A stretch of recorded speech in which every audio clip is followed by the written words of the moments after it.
I thought our marriage was a fortress built on years of trust, love, and shared dreams. But behind the walls, secrets grew like cracks, unseen until they shattered everything I believed in. When I uncovered my husband's betrayal, it wasn't just about the affair, it was about losing the man I thought I knew and facing the impossible choice of holding on or letting go. This is a story about heartbreak, deception, and the painful road to reclaiming your life from the ruins. Part 1, The Calm Before the Storm. From the moment James and I met, I believed in us. There was a spark, not the flashy kind that burns out fast, but a steady glow that promised warmth and safety. I was 22, fresh out of college, and he was the kind of man who seemed to have everything together. Responsible, kind, smart, with a quiet charm that drew me in. We met at a mutual friend's party, a casual introduction that turned into hours of conversation and endless laughter. Our relationship blossomed quickly. We spent days exploring the city, nights talking about our dreams, and weekends dreaming aloud about the future. We spoke of marriage, children, a home filled with love and laughter.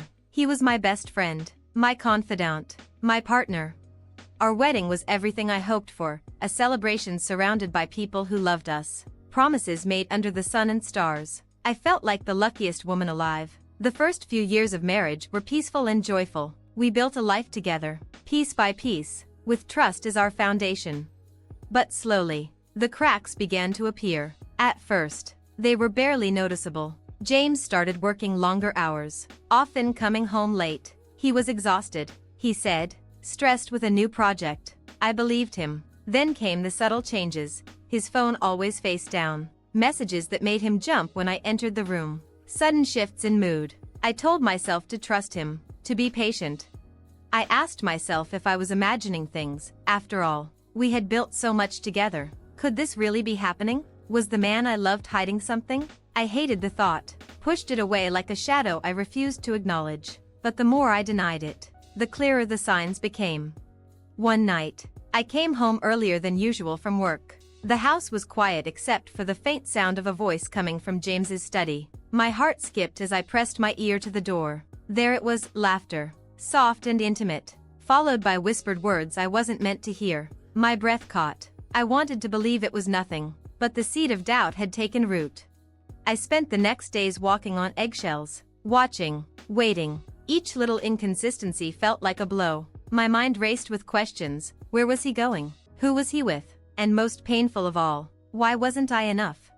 The night I found the messages that confirmed every suspicion, was the night everything changed. It wasn't just a betrayal of love, but a betrayal of trust so deep it shattered the foundation of my life. Words I couldn't erase, conversations between him and a stranger that left me numb. That night, I sat alone, trying to make sense of a love that suddenly felt like a lie. The man who vowed to be by my side had a secret life I never imagined. The life I thought we were building together was crumbling beneath my feet. But even in that darkness, a small voice inside me whispered that this wasn't the end, that I could fight for myself, find strength in the ruins, and maybe, one day, reclaim my happiness.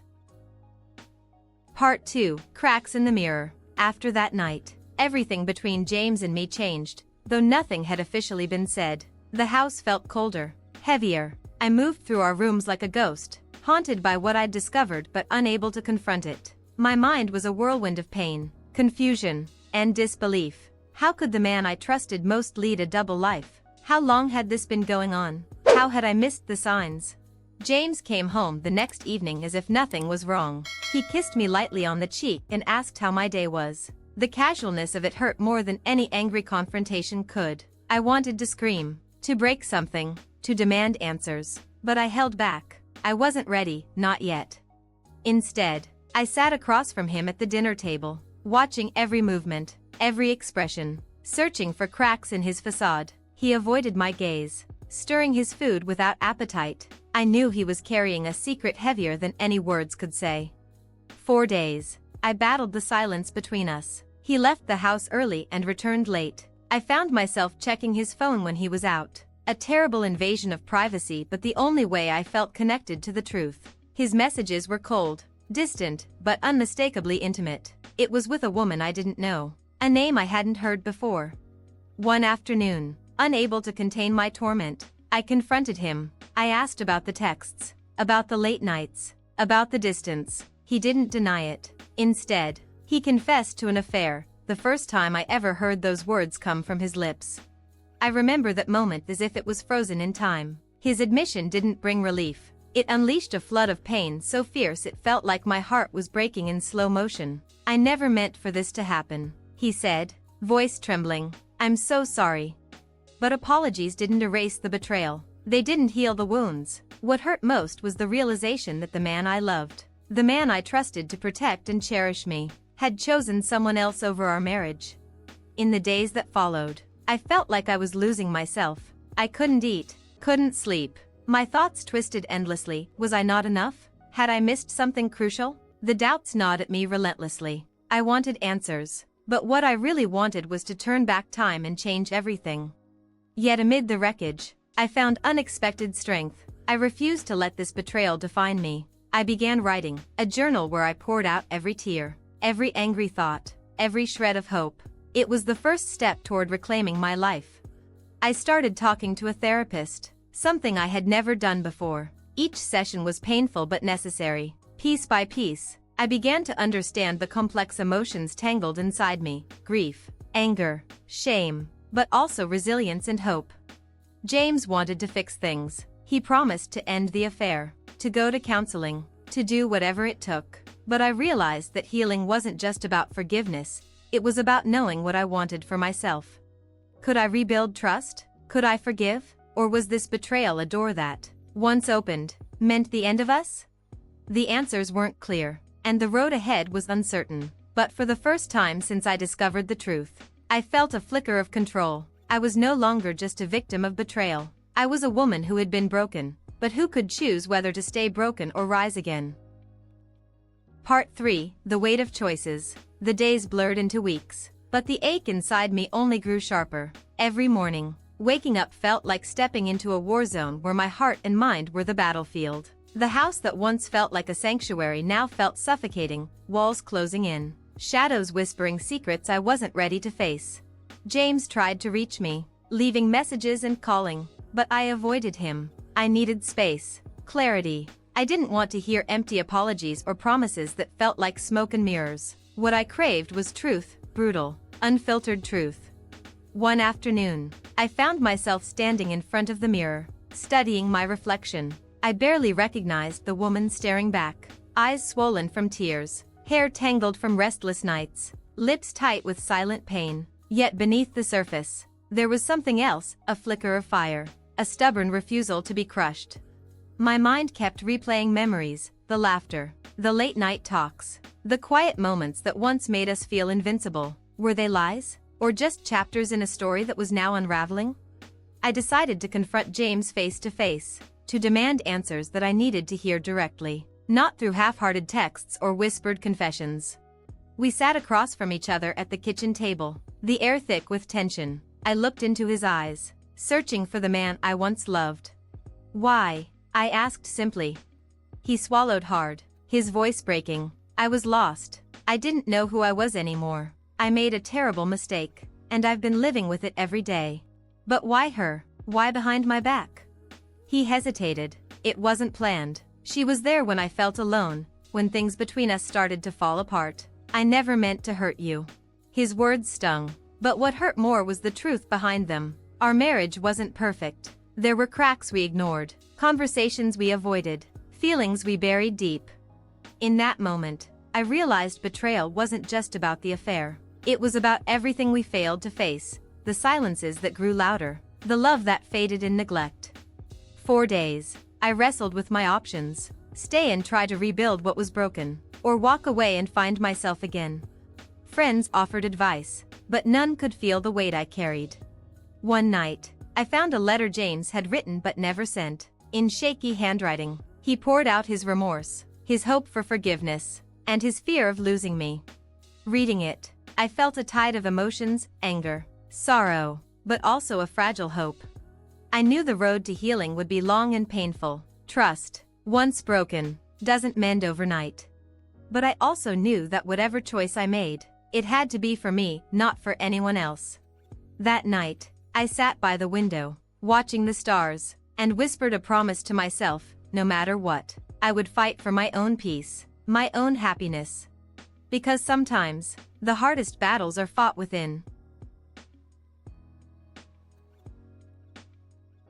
Part 4, Shadows of Doubt. The weeks after our confrontation passed like a storm, violent, chaotic, and unpredictable. James moved out temporarily, saying he needed space to think, but the emptiness in the house was suffocating. I was left alone with my thoughts, my fears, and the overwhelming silence. Every corner reminded me of him, the empty chair at the kitchen table, his clothes still folded neatly in the closet, the faint scent of his cologne lingering in the air. It was a cruel reminder that our life, our marriage, wasn't over, but it was no longer whole. I tried to hold on to the routines, the small fragments of normalcy, working, meeting friends, taking long walks, but inside, a war raged. I was torn between hope and despair, love and resentment, forgiveness and bitterness. I questioned everything, not just James' betrayal but my own worth. Had I been blind? Naive? Was I somehow responsible for the distance that grew between us?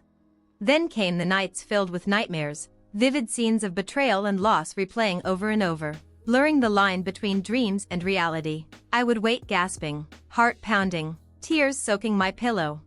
Seeking escape, I threw myself into therapy, pouring my pain into every session. My therapist listened patiently, guiding me through the tangled maze of emotions. She helped me see that my feelings were valid, that healing was possible, but it would take time and courage. Meanwhile, James called occasionally, tentative, remorseful, sometimes desperate. We tried to talk, but every conversation ended with unresolved tension, old wounds reopening. Trust was fragile, a glass shattered into pieces too small to fit back together easily. One afternoon, I discovered something else, a series of emails James had hidden, revealing lies deeper than the affair. He had been dishonest about his whereabouts, about finances, about things I never suspected. The betrayal wasn't just physical, it was a web of deceit. My heart broke all over again. How many more secrets were there? How could I ever be sure of anything again? I felt myself sinking into despair, but a small voice inside whispered, "Not yet. Not like this." I began writing again, this time with renewed determination, pages filled with my pain but also my plans for the future, with or without James. I reached out to old friends I had drifted away from and found comfort in their support. Slowly, I started reclaiming my life piece by piece. But the hardest part was yet to come, facing James again, knowing the choice before me was no longer just about forgiveness but about survival. Part 5, Crossroads of the Heart. The day James and I agreed to meet again felt like standing on the edge of a cliff, terrifying and uncertain. Months of silence and distance had passed, and now, face to face, we had to confront the wreckage we'd left behind. We chose a small cafe, a neutral place where no memories lingered. I arrived early, nerves twisting in my stomach. When he walked in, I barely recognized him, his eyes shadowed with regret, shoulders heavy with the weight of his mistakes. We sat down, the clinking of cups and murmurs around us a stark contrast to the heavy silence between us. I forced myself to look at him, to see beyond the pain and anger, to find the man I once loved. "Why did it come to this?" I asked, voice trembling but steady. James sighed, his gaze falling to the table. "I stopped talking to you. I stopped sharing. I thought I was protecting you, but I was only pushing you away." I nodded slowly, memories flooding back, the growing distance, the loneliness masked by smiles and daily routines. And her? Was she just a symptom or the cause? His eyes filled with tears. She was my mistake, but the real problem was me. I wasn't present. I wasn't honest. I let my fears and doubts build walls between us. We talked for hours, unraveling years of silence and unspoken pain. It was exhausting and raw, but beneath the cracks, I glimpsed a fragile hope that maybe, just maybe, healing was possible. But hope is a fragile thing. After that day, the reality of rebuilding settled in: counseling sessions, difficult conversations, and the constant battle with doubt. At night, I wrestled with conflicting emotions, the urge to forgive clashing with the memory of betrayal. Could I ever trust him again? Could he prove he was truly remorseful? James was patient but persistent. He didn't demand forgiveness. He earned it inch by inch. There were days of progress and days when the past came crashing back like a tidal wave. Friends offered support but warned me not to lose myself in the process. Remember who you are, they said. Don't sacrifice your happiness for someone who broke your heart. Their words echoed in my mind as I navigated this new chapter, one filled with uncertainty but also determination. One evening, as we sat on the porch watching the sunset, James took my hand and whispered, "I'm sorry for everything. I want to fight for us." I squeezed his hand, feeling the weight of the moment. The road ahead was unclear, but for the first time in months, I allowed myself to imagine a future, not perfect, but real. Because sometimes, love means choosing to heal, to rebuild, and to believe in second chances, even when it's the hardest thing to do. Part 6, The Fragile Path Forward. The days that followed our meeting were a strange mixture of hope and hesitation. I was learning to walk again on a path riddled with cracks, each step a test of my resolve, each moment a reminder of how fragile love can be. James and I agreed to attend marriage counseling. It felt strange, sitting in that quiet room with a stranger between us, peeling back the layers of pain and resentment. The therapist's questions forced us to confront things we'd buried deep: fears, regrets, disappointments, and the silent fractures that had slowly torn us apart. At first, it was a struggle. James would sometimes shut down, retreating behind walls I couldn't break through. I found myself oscillating between wanting to scream and wanting to cry. But slowly, piece by piece, we began to speak, truly speak, for the first time in years. He told me about the loneliness he felt despite being with me, the pressures he hid behind smiles, and the terrible mistake that had nearly destroyed us. I shared my heartbreak, my fear that the man I loved had disappeared, replaced by someone I no longer recognized. It was painful and exhausting. There were moments when the weight of the past seemed unbearable, threatening to pull me under completely. But every time I thought I couldn't go on, a small glimmer of something stronger kept me moving forward, a fragile hope that this could be a new beginning. Outside the sessions, life carried on with its usual chaos. Work, friends, family, all became part of the backdrop to this intimate, invisible battle we fought daily. Some days, I'd catch James watching me with an expression so full of regret it broke my heart all over again. Other times, I caught myself smiling genuinely, remembering the man who had once been my best friend. Yet, the shadows of the past lingered. I found myself questioning every word, every gesture. Could I trust him? Would the secrets resurface? The uncertainty gnawed at me, and sometimes I wanted to give up and retreat into the safety of solitude. But then, I reminded myself why I was here, not just for James, but for me, for the chance to reclaim my happiness, to rewrite the story that betrayal had nearly destroyed. One evening, after a particularly raw counseling session, James and I sat on the porch, wrapped in silence. The air was thick with unspoken emotions. "I know I can't undo the past," he said quietly, "but I promise to spend every day trying to be the man you deserve." I looked at him, the sincerity in his eyes softening the ache inside me. It wasn't a promise of perfection, but it was real, and maybe, just maybe, that was enough. The road ahead remained uncertain, and the scars would always be there, reminders of a pain that changed us forever. But for the first time since the betrayal, I felt something I hadn't dared to feel in months: hope. Hope that love, no matter how broken, can sometimes find a way to heal. Part 7, The Turning Point. As weeks melted into months, the rhythm of our fragile reconciliation began to take shape. We were no longer strangers navigating the ruins of a shattered relationship. Instead, we were two flawed souls attempting to rebuild what betrayal had nearly destroyed. But healing isn't linear. Some days felt like progress, filled with laughter, honest conversations, and quiet moments of tenderness. Other days were darker, weighed down by doubts, fears, and the ever-present ghost of the past. One evening stands out vividly in my memory, the night that felt like a turning point. James and I had spent the day working through the difficult emotions brought up in therapy. We were both exhausted but determined. I remember sitting across from him at our kitchen table, a place that had once symbolized comfort and routine but now felt foreign and tentative. "I need to know something," I said, my voice barely above a whisper. "Are you truly committed to us? Not just words, but actions?" He reached across the table and took my hand, eyes searching mine for the answer. "Every day," I'm fighting to earn back your trust. I'm not perfect, and I'll stumble. But I'm here. I want this, us, more than anything." The vulnerability in his voice cracked something open inside me. For so long, I'd built walls to protect myself from more pain. But now, I felt those walls beginning to crumble. That night, we shared a long, quiet embrace, a fragile but powerful connection that felt like the first step toward forgiveness. Yet, even as we took tentative steps forward, the reality of what had happened lingered like a shadow. I found myself replaying memories of betrayal, questioning every smile, every touch. Trust, once broken, is not easily mended. To cope, I threw myself into rebuilding my own sense of self. I started journaling again, writing down the swirling thoughts and emotions that threatened to overwhelm me. I reached out to old friends, rediscovering parts of myself that had been lost in the chaos of pain. One afternoon, while reading through my journal, I realized something vital. Healing isn't about forgetting or pretending the betrayal never happened. It's about accepting the scars, learning from them, and choosing to move forward despite the pain.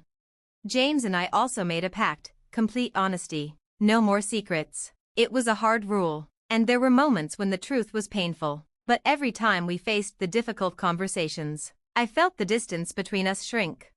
Still, the journey was far from over. Our relationship was fragile, like glass held together with tape, beautiful in its resilience, but always at risk of breaking again. The turning point wasn't a dramatic gesture or a sudden moment of clarity. It was the slow, steady commitment to try, day after day, hour after hour. It was the decision to believe in love again, even when the future seemed uncertain. As I looked at James, sitting beside me on our worn-out couch, I realized that healing isn't about forgetting the past. It's about choosing to build something new, imperfect, fragile, but real.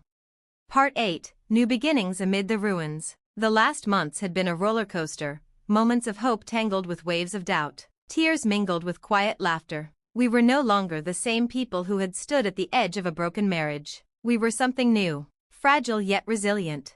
James and I had worked hard to rebuild the foundation that betrayal had cracked. There was no magical fix, only countless conversations, small acts of kindness, and the difficult work of forgiving ourselves as much as each other.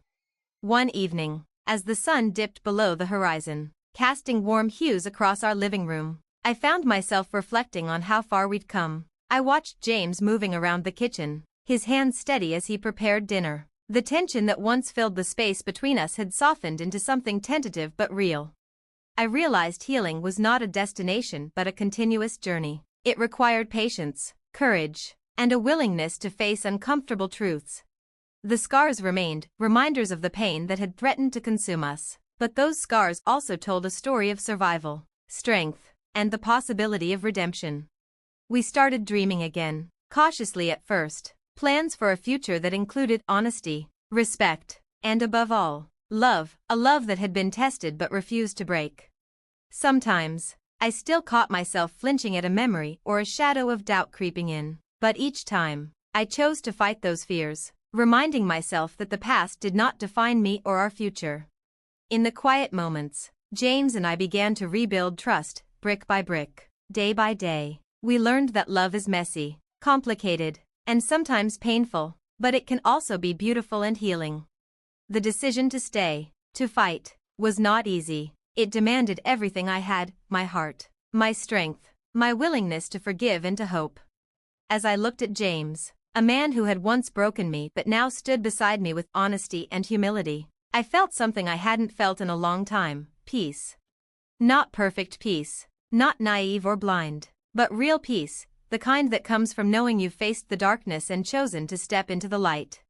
Our story wasn't the fairy tale I once dreamed of, but it was ours, and in that truth, I found a new kind of love, imperfect, scarred, but enduring. This is not the end of pain or struggle, but it is the beginning of healing, and for me, that is everything.